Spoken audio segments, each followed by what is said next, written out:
Buenas tardes a todos. Gracias por participar aquí en esta charla que nos va a dar la doctora Pilar Calvo.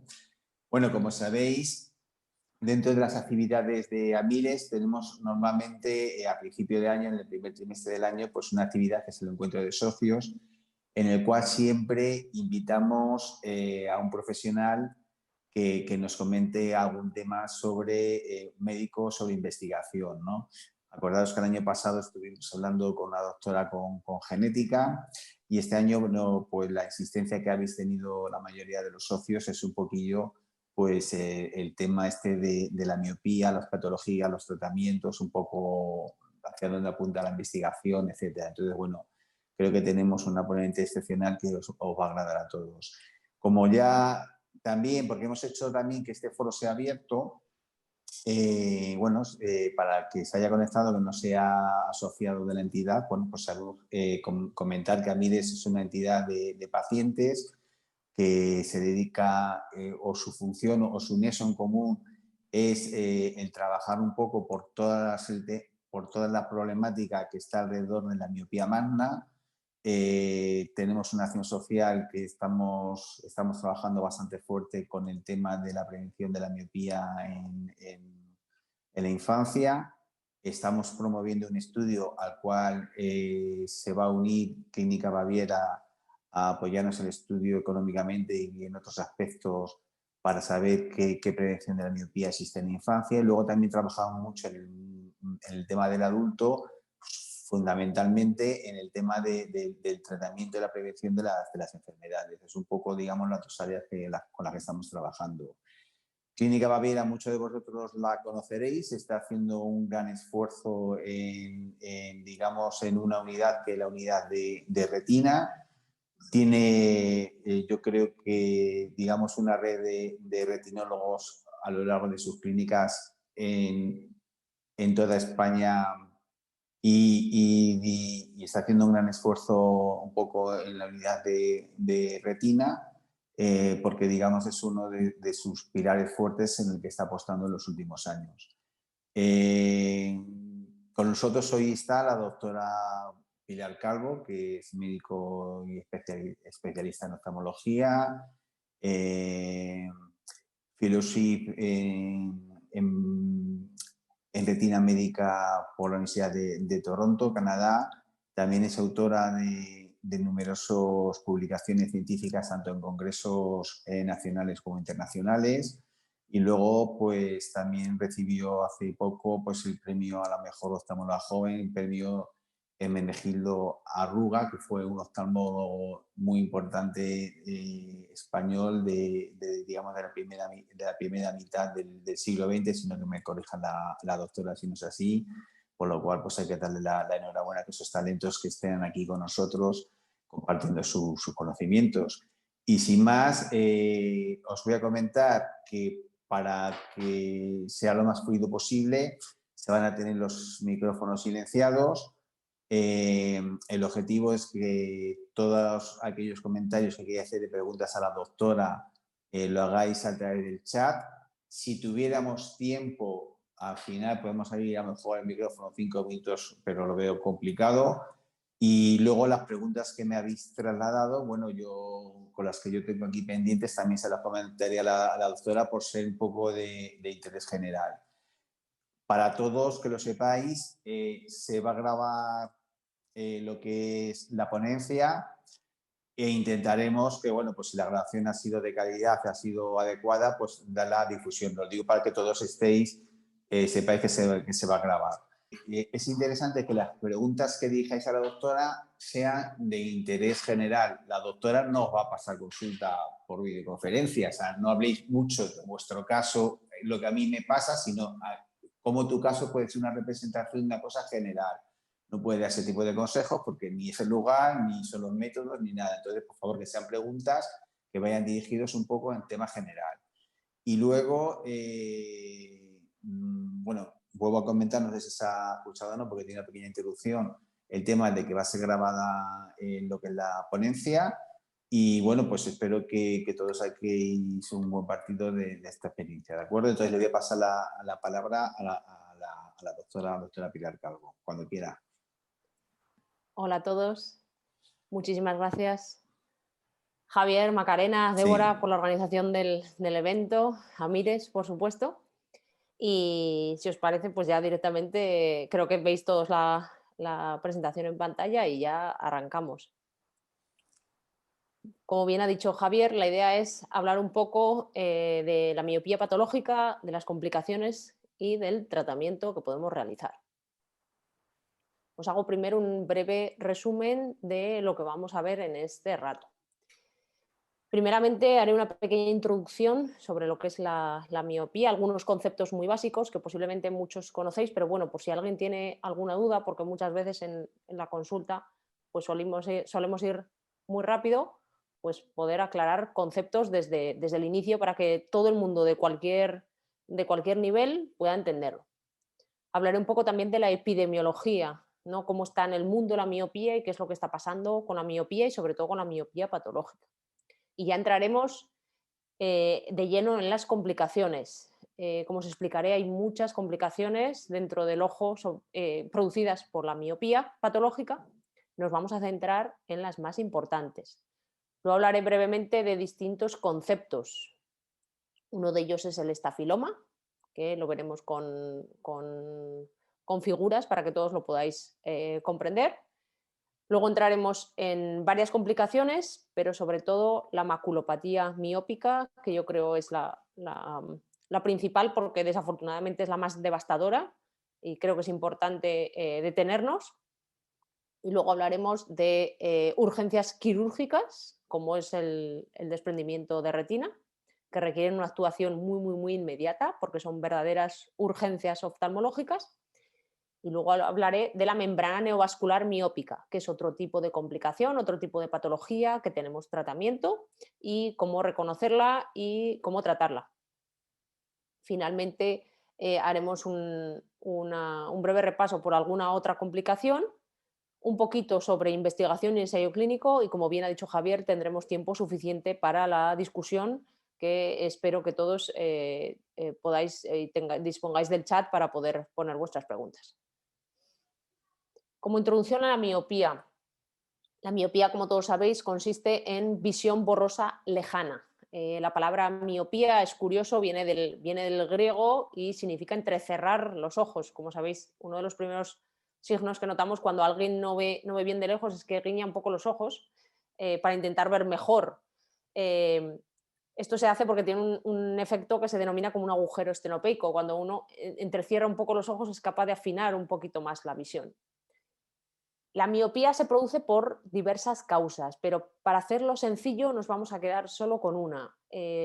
La miopía se produce porque el ojo, el globo ocular, en vez de tener el tamaño normal, es un poquito más alargado. Entonces, conforme se alarga su longitud axial, eso significa longitud axial, vamos a ir teniendo dioptrías. Entonces, la miopía, también existen muchas clasificaciones, pero vamos a dejarla más sencilla en cuanto a las dioptrías y nos vamos a quedar solo con dos tipos de miopía. La simple o benigna o miopía del estudiante, que es cuando tenemos menos de 6 dioptrías, o la patológica o miopía magna, que es cuando hay más de 6 dioptrías. Como veis, se va acompañada de una longitud axial, de lo que es la largura del ojo superior a 26 milímetros. Fijaros que 26 milímetros son menos de 3 centímetros. Y ahora os pongo el ejemplo que veis aquí en las figuras. La figura B tiene una longitud del ojo normal, ¿vale? Desde la córnea hasta el nervio óptico, el ojo normal mide 22, 23 milímetros. Todo lo que sea superior a eso, como veis en la figura A, es un ojo elongado, es un ojo más largo, más grande de lo habitual, es un ojo miope. A partir de 26 milímetros se considera miope patológico. Podemos tener globos oculares de hasta 30 o más de longitud. Son realmente ojos más grandes y pensar que cada milímetro lleva una diferencia muy importante en dioptrías. Esta imagen os lo pongo porque es el ojo por dentro. Esto es lo que vemos al hacer un fondo de ojo. ¿Esto es toda la retina? No. Esto es los 30 grados centrales. pero os lo pongo porque es lo más importante. Con esta zona que veis en la pantalla vemos el 90% de nuestra actividad. Os voy a señalar un poquito. Esto es el nervio óptico, ¿vale? Toda la información visual converge en el nervio óptico y se dirige hacia el cerebro, hacia el occipital, aquí atrás. Toda la zona central, como os he dicho, es la mácula. Esta es la zona de máxima visión. Es la que nos da la visión fina, de detalle, el reconocer las caras, el leer, el hacer manualidades. Eso es la mácula. Y la fóvea estaría justo en el centro mismo de la mácula. Esa es la zona de mayor agudeza visual. Como veis, de color rojo, rojo más claro, tenemos las arterias, rojo más oscuro, las venas, ¿vale? Las venas y arterias llevan el oxígeno a la parte interna de la retina. Como os he dicho, esto lo vemos a través de un fondo de ojo. Al igual que no hay dos caras iguales, pues no hay dos fondos de ojo iguales. Aquí tenéis un fondo de ojo del ojo izquierdo completamente sano. Os voy a poner varias imágenes de ojos sanos para los que luego veáis la diferencia con un ojo con miopía patológica. ¿Vale? Lo mismo. Vemos el nervio óptico, las arcadas vasculares, las venas y las arterias y la zona central, la mácula. Como veis, tiene un tono anaranjado, el disco tiene un tono amarillento y esto es un ojo completamente sano, un ojo izquierdo. Vamos a ver un ojo derecho, ¿vale? Cambia el nervio de lado, ahora tenemos el nervio a la derecha, este es un ojo derecho, lo mismo, este es un ojo sin ninguna patología. Como veis, hay cambios un poco, la forma del disco puede variar, puede ser más pequeña, puede ser más grande, la orientación también puede variar, pero el tono tiene ese tono naranja. Creo que con esto vais a ver claramente la diferencia. Esto es un caso de una miopía patológica muy avanzada. Este es un señor de 60 años, su ojo derecho, con 18 dioptrías de miopía. Como veis, la imagen es completamente diferente. ¿Por qué se producen estos cambios tan importantes? Porque se van a afectar todos los segmentos del ojo, todas las capas. La retina, que es la más interna, la coroides, que es la capa vascular, y la esclera, que es la parte blanca que vemos por fuera del ojo. Todo se va a ver adelgazado, porque el ojo, como os he dicho, se ha hecho muy grande. Entonces, como podéis ver, pues ya el disco óptico tiene otra apariencia, otro color, está más pálido. Todo este tejido blanquecino alrededor se denomina atrofia. Atrofia quiere decir que es tejido no viable, ¿vale? Este tejido no tiene funcionalidad, ha perdido la capacidad de la visión. No os lo he dicho, pero la retina es tejido neural, es tejido nervioso, es un tejido muy, muy fino y tiene la misma capacidad del tejido nervioso. ¿Por qué vemos esto que os señalo aquí? Que son vasos, ¿vale? De la coroides, porque se transparenta de la retina. Hemos perdido el color del epitelio pigmentario y vemos el fondo, cuando normalmente estos vasos no lo deberíamos de ver. ¿Qué os pongo ahora? Además de ver el ojo directamente con nuestras lentes, tenemos que hacer un escáner y es lo que significa OCT macular. OCT son las siglas en inglés de tomografía de coherencia óptica. Este aparato lo que hace es, aparte de hacer una fotografía, escanea y somos capaces de ver las capas que tiene la retina. Esto es un corte de una mácula sana. Como la hemos visto antes, esto sería el interior del ojo y esto sería el exterior. Entonces somos capaces, esto es la fóvea, que os he dicho que es la zona de máxima visión. Esta forma de muesca, como una V, esto es normal, es completamente sano. Y todas estas siglas que veis aquí son los nombres de las capas. La retina está formada por 10 capas, de dentro hacia afuera. Todas tienen su función y todas son importantes.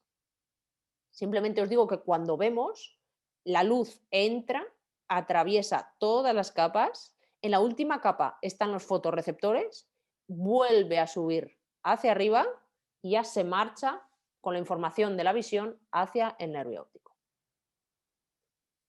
Esto es un OCT de una persona con miopía patológica. Como veréis, este caso está muy avanzado. ¿Qué es lo que vemos? Tiene unas diferencias muy importantes. Como veis, ha perdido la muesca, hay un desprendimiento neurosensorial, hay quistes porque se produce debido a esa elongación del ojo, la retina sufre una tracción muy importante y se estira produciendo esos quistes. Aquí tenéis otro ejemplo, os he puesto estos dos casos, son pacientes con patología muy, muy, muy avanzada, ¿vale? Para que se vea claramente cómo cambia completamente la morfología tanto perdón, de la retinografía como de la OCT. Como veis, el área de atrofia se ha hecho muy grande y ha ocupado todo el polo posterior. Esto, como veremos, es una de las peores complicaciones que existen, porque cuando la atrofia avanza tanto, va a producir una disminución muy importante de la calidad visual. Una vez que hemos hecho esta breve introducción de lo que es la miopía, vamos a hablar un poco de la epidemiología, es decir, qué está pasando con la miopía en el mundo. A día de hoy en España, cerca de casi 1 millón de personas están afectadas por miopía patológica. Es la cuarta causa de ceguera, detrás de la diabetes, del glaucoma y de la degeneración macular asociada a la edad. Pero aunque sea la cuarta causa de ceguera, es la causa número 1 de afiliación a la ONCE en España. Y lo que es más importante, sobre todo afecta a pacientes jóvenes, a pacientes en edad laboral. Puede afectar a cualquier edad, pero enfermedades como por ejemplo la degeneración macular es típico de personas mayores de 60 o 65 años. La miopía patológica no. Desgraciadamente afecta a personas de edad mucho más joven. Y ahora estamos oyendo constantemente la palabra pandemia por la situación que vivimos, pero antes de esta pandemia teníamos la pandemia de la miopía y la tenemos ya. Hay países que muchísimo más que nosotros, los países asiáticos tienen unos números ya brutales de miopía, pero es que se esperan más de 4.500 millones de personas con algún tipo de miopía, con algún grado de miopía para el año 2050. Y según la Organización Mundial de la Salud, un 10% de la población tendrá miopía patológica. ¿Cómo funciona? Lo que ocurre es, del grueso de personas con miopía, hasta un 10% de ese total tendrá miopía patológica. Un porcentaje que luego veremos que es bastante variable, de esos que tienen miopía patológica, desarrollará maculopatía miópica. Y otro porcentaje de los que desarrollen maculopatía miópica, desafortunadamente, desarrollarán ceguera legal. Antiguamente se consideraba la genética como uno de los principales factores de riesgo para desarrollar miopía. Todavía hoy es importante, es decir, si tu padre y tu madre son miopes, tienes muchas papeletas de ser miope. Pero eso ya no tiene la culpa de todo el volumen de miopía que se espera. Y son los factores ambientales los que han cobrado protagonismo, y entre ellos uno, y es el aumento de la actividad en la visión cercana. ¿Vale? Está ampliamente demostrado que el aumento de horas en la visión cercana lo que hace es producir un aumento muy significativo de la miopía. Y esto es debido a los cambios de hábito de vida. ¿Vale? Antes se pasaba muchísimo más tiempo en el exterior, haciendo actividades al aire libre, y ahora, sin embargo, tenemos un número de horas dedicadas pues, a la lectura, a ordenadores, tablets, móviles, que ha aumentado tanto que este es el factor más importante que está provocando este aumento tan descompensado de la miopía. En cuanto a las complicaciones, seguro que me dejo alguna, pero como veis, la miopía patológica afecta a todos los segmentos del ojo y hay muchísimas complicaciones. No os asustéis, no es para nada mi intención en este rato hablar de todas estas complicaciones porque no os enteraríais absolutamente de nada, y nos vamos a centrar en las 3 que he considerado yo que tienen más interés o que son más importantes. Pero simplemente que tengáis claro que la miopía afecta, como os he dicho, a las 3 capas y que puede producir muchísimas complicaciones. Desprendimiento de retina, retinosquisis, catarata, glaucoma, muchísimas, ¿vale? Entonces vamos a ir centrando el tema y hablando un poquito de las 3 o 4 más importantes. Antes de entrar en la complicación, quiero hablaros un poco de riesgo. Porque es importante cuando en global, comparado con una persona sana, cuando uno tiene miopía patológica, tiene 100 veces más riesgo de maculopatía miópica. ¿Por qué tanto el riesgo? Porque es rarísimo desarrollar, por no deciros prácticamente imposible, hacer esa atrofia en un ojo sano, en un ojo normal. Podremos tener otras patologías, pero la maculopatía miópica uno tiene 100 veces más riesgo. 3 veces más riesgo de desprendimiento de retina. Como sabéis, al ser el ojo más grande, hay riesgo de que se produzcan roturas, de que se produzca desgarro o agujeros en la retina periférica y ello conlleve un desprendimiento de retina. Pero también hay otras patologías, como por ejemplo la catarata o el glaucoma, que también van a aparecer más en pacientes con miopía patológica. Es decir, que aparte de tener la miopía, el paciente desarrollará catarata y tiene más riesgo de padecer glaucoma. Como he dicho antes, no todos los pacientes miopes van a tener maculopatía miópica y como veis los porcentajes son muy variables. Con miopías bajas o moderadas el riesgo es relativamente bajo. Realmente es raro encontrar maculopatía miópica en pacientes que tienen menos de 6 dioptrías. Sin embargo, en pacientes con miopía patológica, este porcentaje aumenta y es muy variable según las series, según el país y según el tipo de estudio que observemos. ¿Por qué? Porque hay muchos factores que desconocemos para que se produzca esta complicación.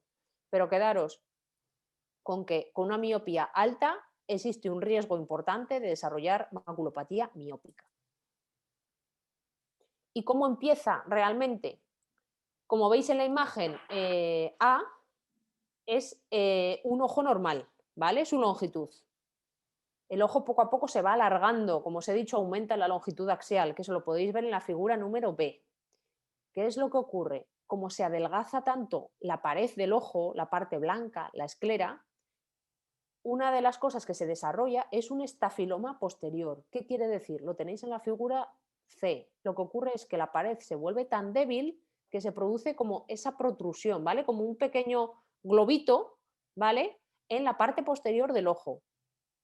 ¿Qué es lo que ocurre? Que la retina no va a dar de sí para todo lo que se está expandiendo ese ojo. Al final es como una debilidad en la pared que hace que el globo ocular se abombe por esa zona, ¿vale? Esto, el estafiloma, es típico de la miopía patológica. Y ahora os voy a poner unas imágenes. Esto es una resonancia magnética cerebral, ¿vale? La figura B y C, veis la imagen de un ojo normal, ¿vale? El botón de delante es la córnea, la parte transparente delante de ojo, y luego veis el globo que es más o menos uniforme, y las figuras D, E y F nos muestran esa deformidad en la pared, esa debilidad por la que se escapa el tejido, que es el estafiloma. ¿Todos los pacientes miopes magnos van a tener estafiloma? No.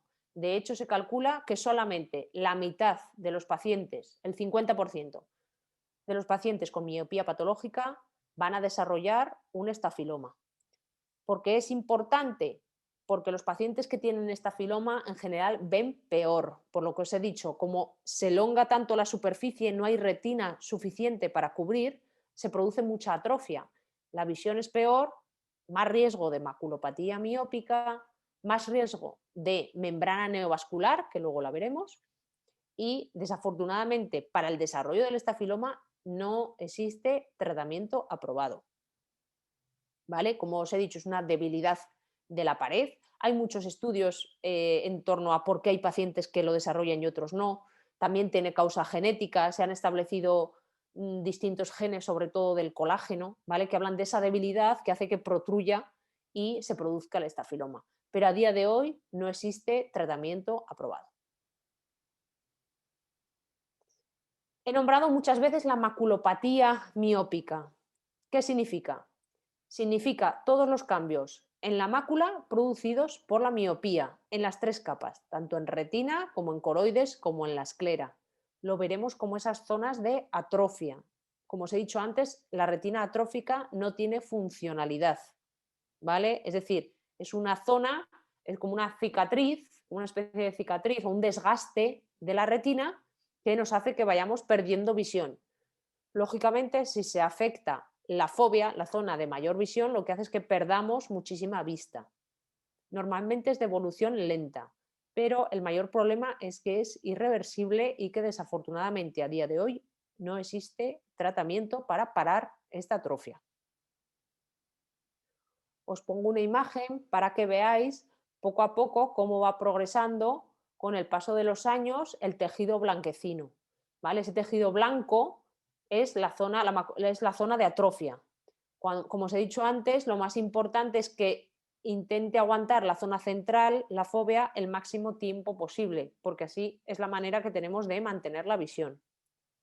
De nuevo, no todos los pacientes van a desarrollar esta complicación, ¿vale? Esto es para casos muy, muy, muy avanzados. Os pongo un ejemplo para que veáis poco a poco cómo se va empezando a desarrollar esos parches de atrofia, ¿vale? Si os fijáis en las manchas blancas, esta fotografía es del año 2012, como veis es un paciente miope, si no recuerdo mal tenía 16 dioptrías, y vais a ver cómo poco a poco, esto es el año 2013, fijaros en las manchas blancas, van a ir aumentando, este es el año 2014, este es el año 2015. Quizá el salto del 14 al 15 se ve más claro cómo van saliendo esos nuevos círculos blancos que son las zonas de atrofia. ¿Qué es lo que ocurre? Que esos pequeños círculos al final se juntan y hacen una cicatriz grande. Vamos a ver ahora el ojo izquierdo. Como veis, aparte del tejido blanco, se ven zonas de tejido negro, forma parte de tejido cicatricial. Lo mismo, vamos a ir viendo cómo poco a poco esas zonas se van juntando y van aumentando su tamaño. ¿Vale? Es muy importante ir monitorizando a los pacientes con maculopatía miópica, hacerles OCT, luego os explicaré también por qué, porque además de la atrofia, aunque la atrofia en sí no tiene tratamiento, se puede complicar, es decir, puede sangrar en el borde de la atrofia, puede desarrollar una lesión que se llama membrana neovascular, que eso sí que tiene tratamiento, y es importante eh, seguir al paciente para ver cómo está el estado de su mácula y poco a poco cómo va evolucionando. Vamos a cambiar de complicación y vamos a hablar ahora de una complicación quirúrgica, de una verdadera urgencia oftalmológica, como es el desprendimiento de retina. El desprendimiento de retina es algo brusco, algo indoloro y aparece una mancha negra fija como un telón que nos impide la visión y no podemos ver a su través. ¿Vale? Puede taparnos una parte, empezar por una esquina del campo visual y si no ponemos tratamiento pronto, avanza muy rápidamente. Necesitamos tratamiento y tratamiento temprano. ¿Vale? Ahora os voy a poner alguna fotografía. Como veis, estas fotografías ya no cogen solo el centro, sino que estos son equipos de campo amplio que nos dan casi los 200 grados de visión. Aparte de que nosotros podamos verlos con el oftalmoscopio, tener esta tecnología es muy, muy importante para documentar todas las lesiones. Pues bien, podéis ver en la zona superior, esa zona de que se ve de color verde, pero es por el color del aparato. Realmente en vivo no tiene ese color verde. Eso que veis arrugado verde es el desprendimiento de retina. La bolsa de desprendimiento es un desprendimiento superior, ¿vale? Como veis, se cuela el líquido por el agujero que se ve. A ver si lo puedo marcar. Ahí, eso es un desgarro. Por ahí se cuela el gel vítreo y desprende la retina. Este es otro ejemplo de un desprendimiento, ¿vale? Como veis, mucho más avanzado y cercano a la zona de máxima visión. Lo mismo, es muy importante que el desprendimiento no llegue a la mácula, ¿vale? Porque no es lo mismo, no cambia mucho el pronóstico de que el desprendimiento afecte a la mácula o no. Nosotros lo llamamos mácula on o mácula off. Mácula on cuando está pegada tiene mucho mejor pronóstico que si uno viene ya con la mácula off, la mácula desprendida, porque ahí la recuperación visual se va a ver más afectada. Y como he dicho, el único tratamiento efectivo ante un desprendimiento es la cirugía y la cirugía temprana. Si puede ser en las 24, 48, 72 primeras horas, es lo que mejor, ¿vale? Sin duda. Sobre todo cuando está la mácula pegada. Si tenemos ya la mácula desprendida, ahí tenemos un poco más de tiempo, desafortunadamente, porque cuando uno tiene la mácula desprendida, de operarlo el día 2 a operarlo el día 8 ya no hay mucha diferencia, desafortunadamente. Entonces, ¿qué es lo importante? Llegar antes, llegar cuando la mácula todavía no esté afectada. Si no se trata, el 100% de los casos va a llevar a una ceguera total e irreversible. Y luego de la cirugía os voy a hablar muy poquito porque es muy compleja. Hay muchas técnicas, ¿vale? En función del tipo de desprendimiento, de cómo esté el cristalino, de que el paciente esté operado de catarata o no, del número de desgarros que haya. Pues hay distintas técnicas quirúrgicas. Simplemente por nombraros algunas de estas técnicas incluye, como veis, una banda. Eso que veis ahí, esa bandita de silicona atada, es una banda, es como un cinturón alrededor del ojo, ¿vale? Que lo que hace es apretarlo y se utiliza sola o junto a una vitrectomía. Una vitrectomía es una técnica quirúrgica donde a través de un sistema, unos puertos, nos metemos dentro del ojo, se elimina todo el gel vítreo, se elimina el desprendimiento, se plancha la retina, para que me entendáis, con diversos procedimientos. Muy importante, se sella con láser o con frío, con crioterapia, el desgarro y los agujeros retinianos, ¿vale? Esto es lo más importante de la cirugía. El éxito del desprendimiento de retina pasa por cerrar el agujero que lo creó y si hay alguno más asociado. Y después lo que hacemos es introducir un gas dentro del ojo. El tipo de gas, lo mismo, depende del tipo de desprendimiento. Hay gases que duran más, hay otros gases que duran menos. Lo que veis en la imagen es la burbuja de gas, ¿vale? El gas se va hacia arriba y lo que veis el nivel es un posoperatorio temprano de desprendimiento de retina con gas dentro del ojo. Muchas veces los primeros días también es necesario hacer una postura especial para que el gas aposicione la retina y nos ayude hasta que el láser haga efecto y pegue bien la retina. Importante decir que el posoperatorio de desprendimiento de retina es largo. En muchos pacientes, posiblemente hasta durante el primer año, hasta que pasa un año, puede haber cambios en cuanto a la agudeza visual final. ¿Vale? Hay que llevar pues, tratamiento durante un tiempo y luego en función de cómo esté la retina y cómo vaya la mácula, lo dicho, el posoperatorio es muchísimo más dificultoso que, por ejemplo, el posoperatorio de una catarata, ¿vale? Es mucho más complejo. Simplemente por hablar de otro caso quirúrgico, hay veces que los pacientes pueden ver torcido o ver una mancha en la zona central de la visión. Y al hacer un OCT nos encontramos la imagen que veis en pantalla, es un defecto total de las capas de la retina, eso es un agujero macular, que como veis esas tiras está asociado a una tracción vitromacular. Esto también es quirúrgico, ¿vale? También se hace una vitrectomía, también se mete un gas dentro del ojo y lo que intentamos es cerrar ese agujero para que luego la propia cicatrización vaya haciendo tejido nuevo y poder recuperar visión. ¿Vale? Este es otro caso que requiere cirugía. Una de las complicaciones también muy importante que os he nombrado varias veces es la membrana neovascular miópica. Esta complicación es bastante frecuente. Es un tejido que crece, ¿vale? Os lo marco aquí, ¿vale? Este tejido no debería estar aquí. Y cuando aparece el paciente nota que ve torcido, nota dificultad para leer, nota dificultad para reconocer las caras o incluso le aparece una mancha localizada en el centro de la visión. Podemos ver ese tejido a través de la OCT, como veis en la pantalla, y también mirando el fondo de ojo. Cuando esto ocurre, hay que poner una serie de inyecciones intraoculares de un medicamento, que es un antiangiogénico o anti-VEG. Pinchar en el ojo suena horrible, pero no es horrible. Lógicamente se hace bajo anestesia. Ponemos gotas de anestesia, se duerme el ojo y se introduce una aguja muy fina, ¿vale? En lo blanco del ojo con una cantidad de medicamento y vamos revisando al paciente y se puede necesitar una o más inyecciones mensuales, ¿vale? Lo que hacemos con este medicamento es cerrar ese tejido y prevenir tanto que aumente como que se produzca un sangrado que nos quite visión. Muy importante la rejilla de Amsler cuando se produce una membrana neovascular.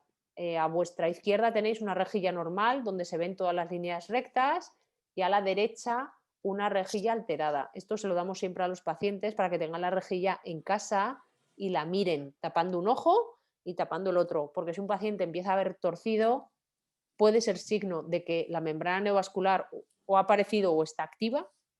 Si esto ocurre, tiene que venir pronto a la consulta lo antes posible. Le hacemos una fotografía, le hacemos un OCT y lo mismo, cuando uno tiene el diagnóstico, hay que tratar lo antes posible, ¿vale? Y poner la inyección de forma temprana. Quizás no sea tan urgente, obviamente, como un desprendimiento de retina, pero lo mismo, no hay que dejar que evolucione sin tratamiento. Otras complicaciones de la miopía son la catarata y son el glaucoma. La catarata, como todos sabéis, normalmente se desarrolla en pacientes mayores. Pues bien, en pacientes miopes se desarrolla antes y hay un tipo de catarata que se denomina subcapsular posterior que suele dar síntomas antes. Son cataratas más pequeñas, pero son muy centrales y producen sobre todo pues dificultad para ver bien los colores, se pierde la tonalidad de los colores, dificultad con ciertos tipos de luz, sobre todo cuando se pasa del atardecer al anochecer, que ya se pierde luz, eh, dificultad, por ejemplo, para conducir de noche, muchos destellos, muchos halos. La cirugía de la catarata en el miope se realiza, técnicamente es igual que una catarata en un ojo normal, pero hay que tener mucho cuidado porque, claro, es un ojo más grande. Entonces, hay que realizar muy bien la medición para colocar una lentilla intraocular correcta, ¿vale? Esto en función de cada caso, vuestro especialista os recomendará un tipo de lentilla u otra.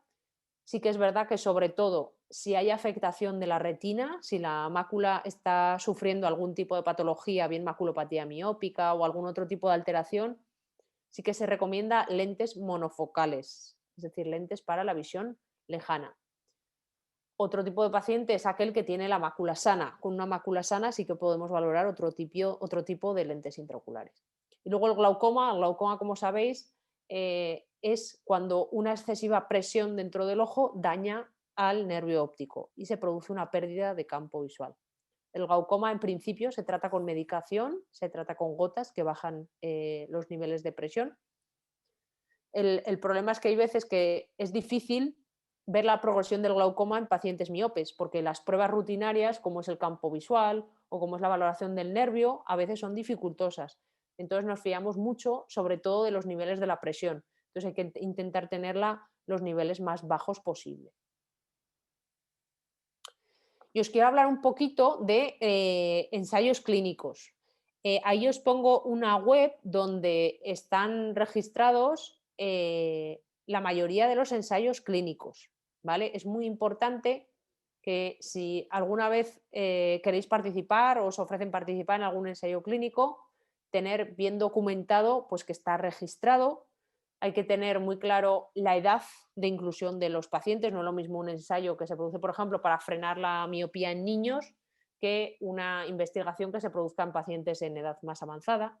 Lo mismo la fase del ensayo clínico. Ahora todos oímos la fase por la vacuna, ¿no? Sabemos un poco de las fases de los ensayos. En general, los fase 1 y los fase 2 son muy experimentales. El fase 3 es de confirmación, ¿vale? Cuando un ensayo en fase 3 consigue los resultados esperados, es entonces cuando se comercializa el fármaco o la intervención que ha llevado a cabo y ya sale a mercado. Muy importante el consentimiento informado. Y luego deciros que desafortunadamente son pocos los casos, pero bueno, existen. Yo he visto, sobre todo a través de redes sociales, algunas noticias que son falsas respecto a falsas esperanzas en cuanto a tratamiento pues, con células madre o gente que promete resultados prometedores como curar la maculopatía miópica o, en fin, que tengáis cuidado porque hay gente que se aprovecha porque la maculopatía miópica es es devastadora para el paciente, pero también para el médico, porque realmente en pacientes que los ves que están perdiendo visión y que a día de hoy no tienes nada para mejorarles, pues bueno, desafortunadamente siempre hay personas que tratan de sacar provecho y los pacientes a veces ven un hilo de esperanza y se dejan engañar y eso está, vamos, es terrible. Entonces os digo que siempre aseguraros, si tenéis cualquier tipo de duda con el ensayo clínico, preguntar a otro especialista, preguntar al médico de familia, informaros y una vez que tengáis la información y, y estéis conformes, aceptar. Yo esto os lo digo, llevo realizados en mi carrera más de 20, entre 20 y 30 ensayos clínicos internacionales. Entonces, el ensayo clínico es una cosa muy seria, necesitas un equipo fundamental. Yo os hablo mínimo fácilmente, cualquier ensayo internacional requiere de 10, 12 profesionales, no solo médicos, enfermería, auxiliares, ópticos, tienes que tener un equipo muy, muy potente, tienes que tener muy claro el protocolo del estudio. Como os he dicho, he hecho estudios de degeneración macular, de diabetes. Hay que saber muy bien realizar todas las pruebas y luego poder cumplir de forma muy estricta el protocolo. Entonces, bueno, que sepáis que la investigación está ahí, que a día de hoy, pues desafortunadamente, como os he dicho, pues no tenemos cura para esa complicación tan grave como es la maculopatía miópica. Cada día hay más avances, pero a día de hoy la atrofia es irreversible. En general, la investigación ahora está más por prevenir, sobre todo en los niños, que no desarrollen esas miopías tan elevadas. Y bueno, que lo tengáis en cuenta, que la investigación posiblemente veremos algún dispositivo, espero, que afortunadamente nos permita parar o frenar la miopía antes de que se produzca. No sé si veremos la curación de la atrofia, no lo sé. A día de hoy no lo hemos conseguido, ojalá podamos verlos para los casos ya establecidos y sobre todo que tengamos algo para frenar y que no aparezcan nuevos casos. Eso sería realmente algo extraordinario para nosotros, la verdad. En cuanto al seguimiento, es muy importante que pacientes con miopía patológica acudan de forma regular a sus revisiones. ¿Cuándo? Dependerá de cada caso. Habrá pacientes que se podrán ver una vez al año, habrá pacientes que requieran revisión cada 6 meses, otros cada 3. Eso vuestro especialista os recomendará en función de cada caso.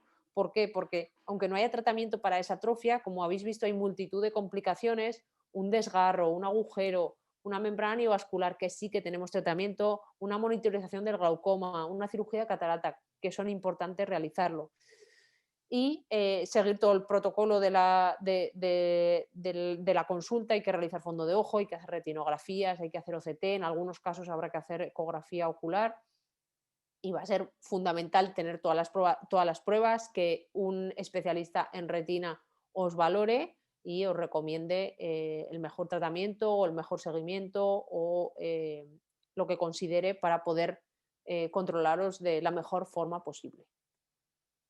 Como conclusiones, que no me quiero alargar, espero no haberme alargado mucho, la miopía patológica es aquella que tiene más de 6 dioptrías, se ha visto incrementado de una manera exagerada por el aumento en la visión cercana, que forzamos demasiado la visión de cerca. El ojo humano está preparado para ver de lejos.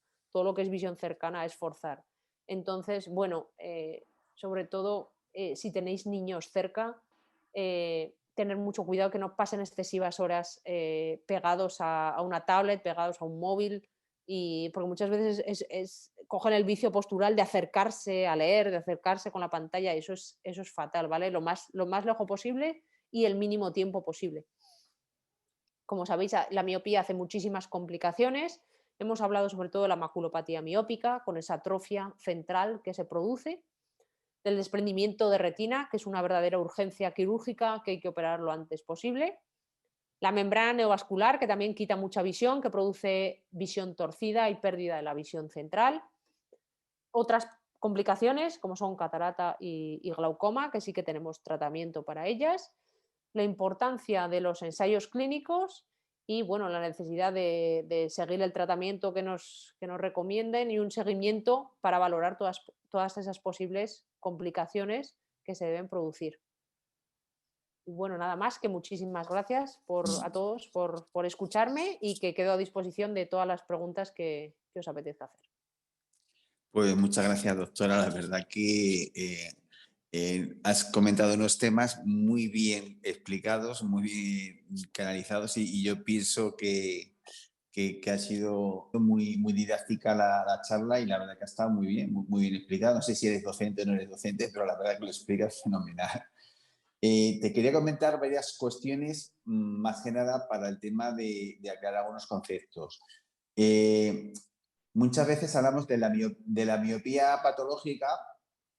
La miopía patológica se nace, o sea, uno cuando nace va a desarrollar una miopía patológica porque tiene esa cara genética, o la miopía patológica se puede desarrollar a partir de una persona miope. ¿Es una consecuencia de la otra, o son dos miopías que acaban en el mismo sitio pero de origen diferente?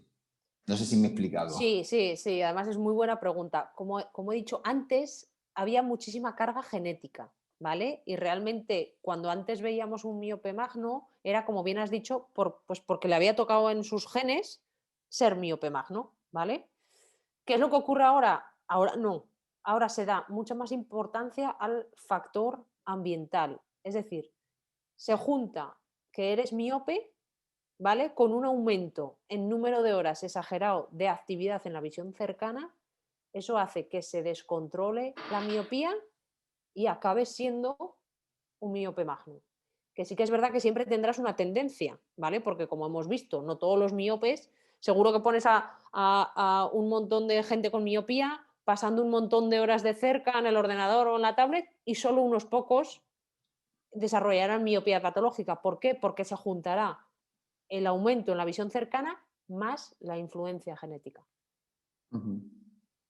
Claro. Y otra pregunta que también quería hacer, que muchas veces podemos considerar la miopía patológica una enfermedad, o realmente es un factor de riesgo que puede desembocar en una enfermedad. Vosotros los médicos, ¿cómo lo tenéis esto catalogado? Porque igual que la diabetes es Sí. una enfermedad, o sea, cuando uno dice tiene miopía patológica, ¿es una enfermedad, o hay que esperar a que se empiecen a aparecer las primeros patologías asociadas a la miopía, como puede ser la degeneración macular miópica, Mm. etcétera?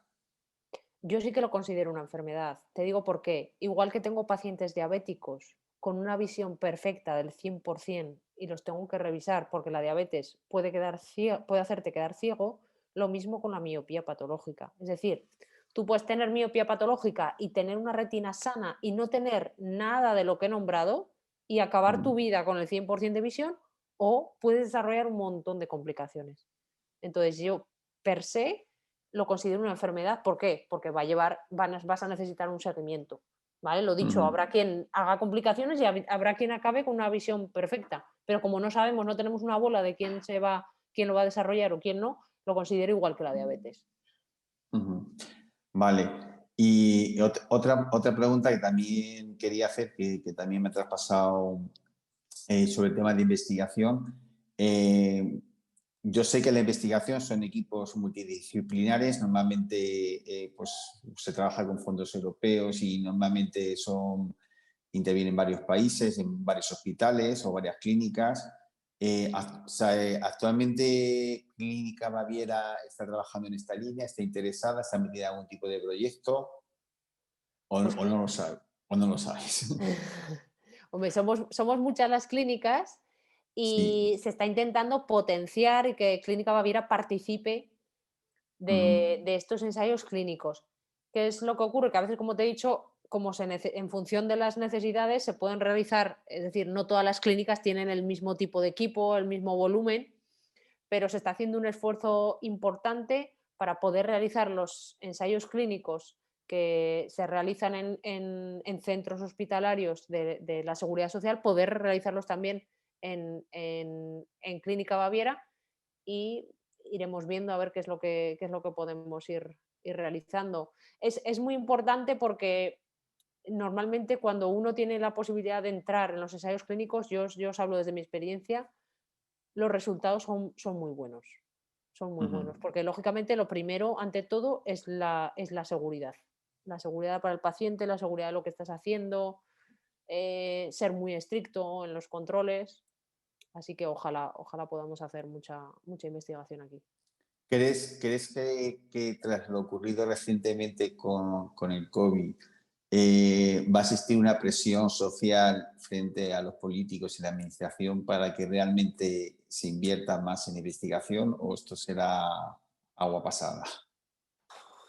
Tu percepción personal, ya sé que es una pregunta muy personal, Sí. pero Eh, es, mi claro, mi percepción todos nos mi acordamos de la investigación o todos nos acordamos de Santa Bárbara tarde. cuando truena, pero no antes. Pues desafortunadamente es así. Yo creo que ahora mismo con la presión que hay, lo que sí que se ejercerá es una presión máxima, porque claro, el problema es como ahora todo está con COVID, COVID, COVID, la asistencia normal de todas las patologías, va a haber ahí una bola, una lista de espera tremenda. Entonces yo creo que lo que más van a presionar es porque no perdamos, pues eso, que para una consulta normal de oftalmología ahora hay que esperar muchísimo en la seguridad social. Entonces yo creo que Ujú, toda la presión, vamos, igual de oftalmología, que de digestivo, que de traumatología. Entonces el problema es que se está colapsando desde la primaria hasta la especializada. Entonces, ujú. creo que ahora mismo lo más importante o lo que más presión se va a hacer es sobre la presión asistencial. Pero Ujú, como bien has dicho, solo nos acordamos cuando truena.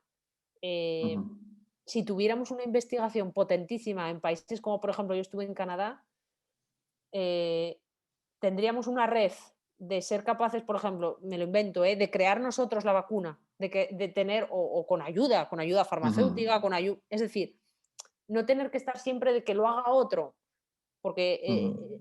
en España tenemos los profesionales, tenemos la capacidad, pero ahí está claro que flojeamos porque sí, porque no vamos a ser nosotros los que tengamos la vacuna y vamos a tener que pagarla a otro. Ujú. Pues le iba a pasar a Macarena si ha leído los chats, alguna pregunta que quiera trasladar a la doctora. Pues bueno, muchísimas gracias, doctora Pilar, por acercar el conocimiento de los conceptos técnicos con tanta sencillez y cercanía, ¿no? Y calidad humana que transmiten las palabras también, que es muy importante. Bueno, Javier, tú has recogido ciertas consultas iniciales que ya las traslada la doctora y en el chat nos han llegado varias consultas ahora, pero no sé si debido a los tiempos y a la disposición que tenga la doctora, si es más pertinente quizás luego poder contestarle a esas personas vía redacción o le damos paso a alguna consulta. Como quieras. Si quieres podemos hacer un par para que tampoco se Vale, alargue haz un demasiado. par de ellas a las que creas que sean más Son todas importantes. interesantes, creo. Bueno, Nos consultaban si podía dar alguna orientación de consejos generales, ¿de acuerdo? Con respecto para no empeorar las dolencias que usted ha referido, como consejos Para, generales. de hábitos de vida, Sí, exacto, de la vale. cotidianidad, Mira, fundamental el número uno es no fumar. Eso ¿ya? lo tengo que dejar bien claro. El tabaco afecta muchísimo a todos los órganos, todo lo conocemos, pero en el ojo especialmente. Y lo que Ujú, hablamos es sumar papeletas. Si ya tienes una retina débil por la miopía patológica, no le metas más daño, va a llevar estrés oxidativo, va a llevar, en fin, esclerosis de los vasos, un desastre. Entonces, tienes muchas razones para no fumar, pero tus ojos, yo eso lo dejo claro, soy muy tajante. Eh, Prohibido fumar. La dieta es importante, la dieta, lo que comemos. Todo el mundo que pregunto si come bien, todo el mundo me dice que come estupendamente. No conozco a nadie, a ningún paciente que me diga como fatal. Entonces, hay que tener una percepción de que comer bien implica, pues bueno, que tengamos el aporte nutricional adecuado, que incluye verduras, que incluye pescado, que incluye frutos secos, que incluye no demasiado carne, que incluye poco alcohol. Es decir, que tengamos la dieta mediterránea, pero un poco centrada, porque también influye. Eh, ¿Qué más? Las gafas de sol también son muy importantes, ¿vale? Sobre todo en pacientes con miopías elevadas, aquí hay poca costumbre de llevar gafas de sol y sí que es importante llevar una buena gafa de sol. Si puede ser polarizada y ultravioleta, mucho mejor, ujú. ¿vale? Y para no empeorar, evitar deportes de riesgo, sobre todo en miopes altos, ¿vale? Evitar, pues no hace falta que sea boxeo, que no es muy frecuente, pero por ejemplo el pádel, ¿no? Cuando se juntan,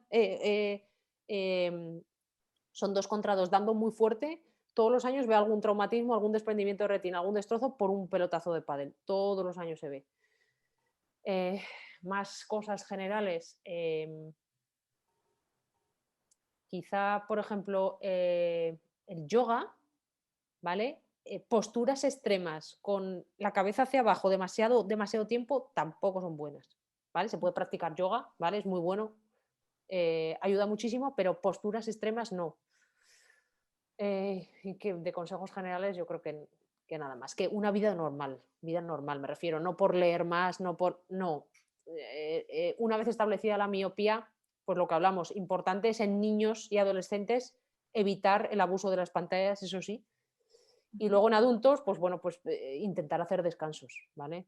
El problema es que estamos todo el rato de cerca, tenemos un minuto de descanso y ¡pum!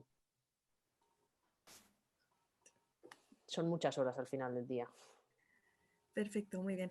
Pues nos están viendo desde México y nos hacen una consulta, es si la atropina funciona para frenar la miopía en los niños.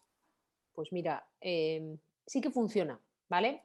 Hay investigaciones muy recientes, han puesto la concentración muy bajita y ponen una gota por la noche, ¿vale? Y sí que funciona y frena la miopía y frena el crecimiento. ¿Cuál es el problema? El problema es cuánto tiempo pones la atropina. Los efectos secundarios que puede llevar son pocos, ¿eh? Porque al poner poquita dosis son pocos, pero existen. Y sobre todo el efecto rebote de cuándo lo dejas, ¿vale? Porque resulta que es que la miopía puede avanzar hasta pasados los 18, 20, 25 años. Entonces, claro, un niño con 6 años no le puedes meter 18 años de tratamiento, pero pasa lo mismo con las lentillas. Las lentillas, la ortokeratología funciona, pero el problema es cuánto tiempo pones la lentilla, qué riesgo hay, qué pasará luego con ese ojo cuando le quites. Es decir, a largo plazo tenemos cosas que funcionan, pues el tiempo del ensayo, 1 año, 2 años, pero necesitamos algo que nos funcione hasta que el paciente le deje de crecer el ojo. Y eso es muy difícil. Se está haciendo mucho, pero todavía es difícil. Pero sí, la gota de atropina al 0,001% por la noche funciona. Muy bien. Sí, también decir que los ensayos o los estudios se han hecho en edades, sobre todo de 8 a 12 años, si no me equivoco, fundamentalmente, o hasta 14 años. Te quiero decir Sí, que el a veces problema es qué cuando pasa no... después. Eso es. Entonces, claro, cuando nos llegan casos a consulta, vaya, es decir, tengo 16, 18 años, quiero utilizar la atropina con 7 dioptrías, no sé si tiene mucho sentido. Claro, ese es el problema. Porque los estudios no han hecho, en ese corte no han hecho estudios ni nada, se han hecho primero con cantidades de miopía mucho más pequeñas, de 4 dioptrías como mucho, Eso es. y luego en edades mucho más jóvenes, que además en una etapa en que el desarrollo es mucho más potente en la persona. Eso es. El problema es que es muy difícil identificar de los niños de esas edades, 8 o 10 años, cuántos de esos niños van a desarrollar miopías elevadas. Eso es. Entonces, ese es el mayor de los problemas y sobre todo el largo plazo. Porque hay cosas que funcionan, pero luego ¿qué? Porque no vas a poder llevar el tratamiento tantos años. Pero bueno, yo espero que haya algo que nos permita al menos identificar a los pacientes de más riesgo en edad más temprana y que los podamos monitorizar de alguna manera, porque lo que os he dicho, de todos los miopes del mundo, pues espera que la miopía patológica sea un 10%. Entonces, no puedes tratar a 10 niños para que uno no desarrolle miopía patológica. Entonces, es uno, Sí. creo, de los desafíos que tenemos por delante. Ya para terminar, una pregunta que me ha venido. ¿Se sabe cuáles son los factores o cuáles son los elementos que estimulan que el ojo crezca? Porque es donde habría que atacar, ¿no? Sobre todo es la visión cercana, el forzar la visión cercana. Eso estimula que el ojo Se cerca. Además, sí. insiste una y otra vez. Uh-huh. Comparan a niños que pasan tiempo al aire libre, Uh-huh. haciendo actividades de todo tipo, frente a los que no, y el cambio es brutal. ¿vale? El estar al aire libre, al sol, el estar fuera, alejado de las pantallas, sobre todo en edades tempranas, es realmente, realmente muy importante, ¿vale? Lo que pasa es que ahora vivimos en una sociedad que tenemos toda la tecnología, claro, el problema son los niños, que hay que hacer algo para que no estén todo el día con las pantallas. Muy bien. Pues vamos a dejar aquí el tema porque ya son las 7 y la verdad que la doctora nos ha dejado un tiempo súper valioso. Agradecemos mucho esta ponencia. Yo creo que ha sido muy interesante. Cuando podamos la editaremos un poco y la colgaremos para su difusión. Y nada, esperamos estar en contacto y seguir, bueno, pues colaborando en este tipo de acciones que son enriquecedoras para ambos, creo yo. Pues muchísimas gracias a Bueno, todos. un saludo a todos. Ya si quieres, Macarena, pues puedes despedir y cortar Voy a contestar a las personas que se han quedado en el chat y bueno, y finalizar. Y muchísimas gracias y como les digo siempre, esperamos seguir creciendo en estas bonitas sinergias que nos aportan a todos.